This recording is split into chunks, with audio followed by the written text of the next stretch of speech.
સાહેબ અમારી પાડોશી છે એન ઘરવાળો છે ને એ બેદીથી ઘેર નથી આવ્યો. શું કરે છે? રિક્ષા ચલાવે છે. બોલો સાહેબ ક્યાં જવું છે બોલો. જુનાગઢ ફરવું ફેરાવ. જુનાગઢ ફરવું 1500 થાય ફેરવી દો બોલો. નામ હું છે તમારા ઘરવાળાનું? લાલુ. જો આ હે ને ડામો કુંડ તમારો ને આ ગિરનાર હિમાલય કરતા જૂનો ને આમ હે ને ઉપર પીપળો હે પ્રાચીન. કઈ સૂંઘવાની પીવાની કઈ લત છે કઈ? તમને ખબર પડે એમને ક્યાં હોદવા જવા અમારે? ક્યારેક ક્યારેક પીતા હતા. ક્યારેક કે રોજ? રોજ. નાની રગઝગ થઈ હતી.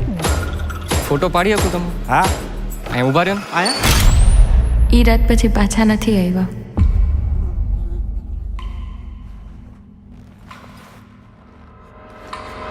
નમસ્કાર.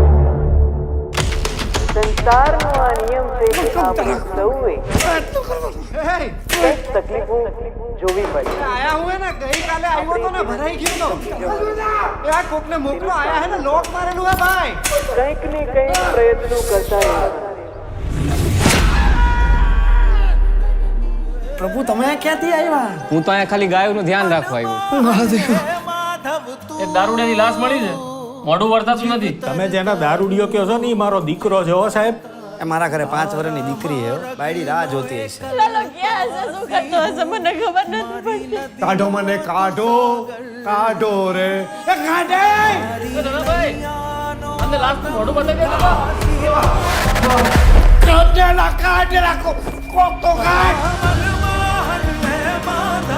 પ્રભુ એને મારા કોઈ ભાઈબંધ નથી.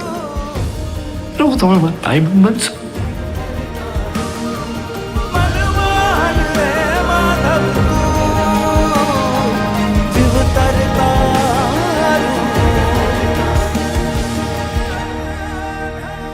તમને ખબર છે એવું કહેવાય છે કે કૃષ્ણ ભગવાન એમના ભક્ત નરસિંહ મહેતા માટે 52 વાર અહીંયા આવ્યા છે જુનાગઢ. 52 વાર? 52 તમને નથી ખબર ને?